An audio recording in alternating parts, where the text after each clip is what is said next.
जाट आरक्षण की जब बात आई कि ये काम होना है, ये भरतपुर धौलपुर का मामला है, में जाओ हमारे इस आरक्षण को पूरा करवाओ। तो राजस्थान में प्रथम चरण का चुनाव प्रचार अभी अपने चरम पर है। दोनों प्रमुख दलों के नेता गांव-गांव जाकर वोटरों को साधने में लगे हुए हैं।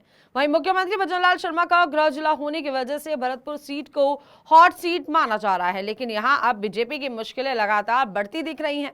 भरतपुर लोकसभा क्षेत्र के कुम्हेर थाना क्षेत्र में स्थित पंघौर की चामड़ माता मंदिर पर जाट समाज द्वारा शनिवार 13 अप्रैल को महापंचायत आयोजित की गई और इस महापंचायत में जाट समाज ने सर्वसम्मति से फैसला किया कि लोकसभा चुनावों में बीजेपी को वोट नहीं देना है। अब आपको बता दें कि पेंगिर की चामड़ मंदिर में एक ऐसा स्थान है जहां पर जाट समाज द्वारा महापंचायत कर बड़े बड़े फैसले लिए जाते हैं। इसी को देखते हुए भजनलाल शर्मा भी मतदान से ठीक पहले आरक्षण कार्ड का सहारा लिया है। सीएम भजनलाल शर्मा ने बीजेपी प्रत्याशी को जिताने के लिए रामस्वरूप कोली के लिए पूरी ताकत जो है चुनावी मैदान में झोंक दी है। यहीं बीजेपी प्रत्याशी रामस्वरूप कोली के सामने कांग्रेस की युवा प्रत्याशी संजना जाटव को चुनौती है। कुछ राजनीतिक जानकारों का यह भी मानना है कि संजना जाटव इस सीट पर रामस्वरूप कोली को जबरदस्त टक्कर देने वाली हैं। इस लिहाज से भजनलाल शर्मा ने भी रामस्वरूप कोली को जिताने के लिए जाट आरक्षण का कार्ड अब खेल लिया है।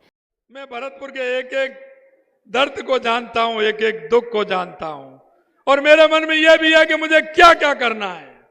यह मेरे मन में है कि मुझे क्या क्या करना है। मेरे से कहा था, आरक्षण की बात आई थी, जाट आरक्षण की जब बात आई मेरे को सबने फोन किया। मैं आपको बताना चाहता हूं मित्रों, अभी तक कोई दिल्ली तक पहुंचा क्या?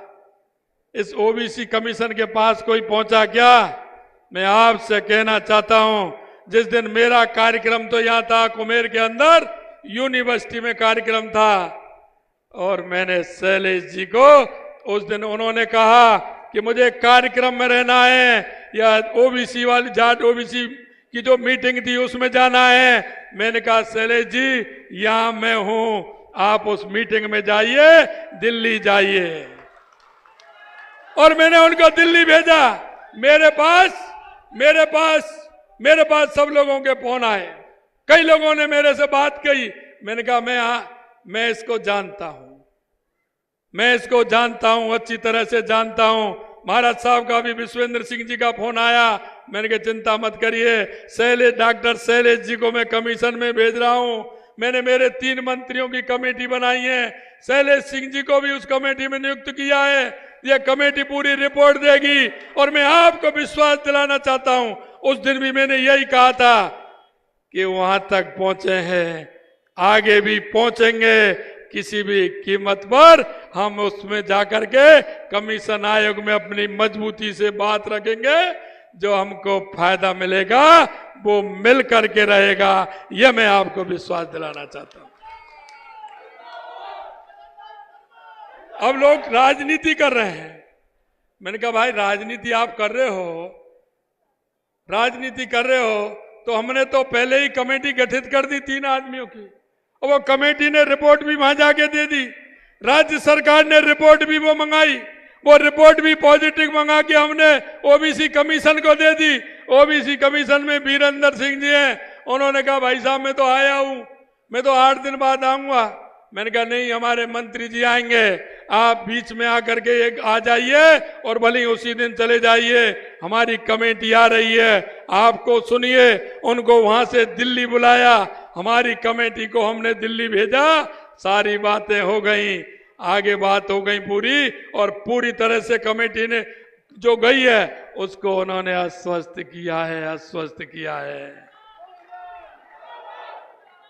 मेरे से पूछा था, मैंने जो कमेटी बनाई उन लोगों को बुला करके कहा कि यह काम होना है, यह भरतपुर धौलपुर का मामला है, इसको करना है, रिपोर्ट देनी है, पॉजिटिव देनी है, वहां जाके भी पॉजिटिव देनी है। सभी लोग गए, उस रिपोर्ट को दे करके आए। अब ये कह रहे था वैसे नहीं। अरे भाई मैं ये कहना चाहता हूं, वहां भी केंद्र में भारतीय जनता पार्टी की सरकार आने वाली है, यहां भी भारतीय जनता पार्टी की सरकार है। अरे रिपोर्ट तो हम भेजने वाले हैं, आप फालतू में यूं क्यों कर रहे हो? आप क्या देने वाले हैं? जब हम कह रहे हैं, हम कह दिया, हमने इतना काम बढ़ा दिया आगे, शैलेश जी को उस कमेटी में रखा है।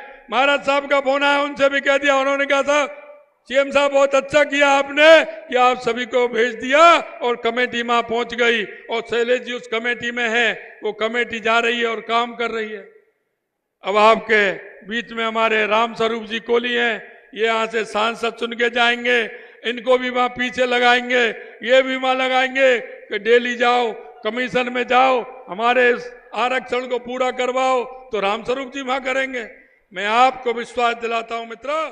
सीएम भजनलाल शर्मा ने भरतपुर के कुम्हेर में एक रैली को संबोधित करते हुए कहा कि भरतपुर में क्या क्या करना है ये मुझे पता है, और जाट आरक्षण की बात आई तो मैं कहना चाहता हूं कि कोई दिल्ली तक पहुंचा क्या, जाट आरक्षण के बारे में मुझे पता है और साथ ही मैं सब इस बारे में सब जानता हूं, इसलिए राज्य सरकार ने इसकी तैयारी कर ली है। उन्होंने कहा कि जब जाट आरक्षण को लेकर मीटिंग हो रही थी तब मैंने शैलेश जी को मीटिंग में भेजा, इसके बाद दिल्ली तक सारी बातें हुई। भजनलाल शर्मा ने अपने भाषण में दावा किया कि केंद्र में बीजेपी की सरकार आने वाली है, वहीं राजस्थान में बीजेपी की सरकार है, ऐसे में जाट आरक्षण के लिए सारे काम किए जाएंगे और हम अपनी बात ओबीसी आयोग के पास भी मजबूती से रखने वाले हैं। हम जाट आरक्षण के लिए लगातार आयोग में अपनी बातें रखेंगे। उन्होंने भरतपुर के जाट समाज को आरक्षण का वादा करते हुए कहा कि राम स्वरूप कोहली को सांसद बनाकर इन्हें भी जाट आरक्षण के काम में लगा देंगे। जाट आरक्षण को लेकर बात पूरी नहीं होने पर जाट समाज ने नाराजगी जाहिर की थी। उन्होंने चेतावनी दी थी कि अगर जाट आरक्षण पर हमें पूरा भरोसा नहीं दिया गया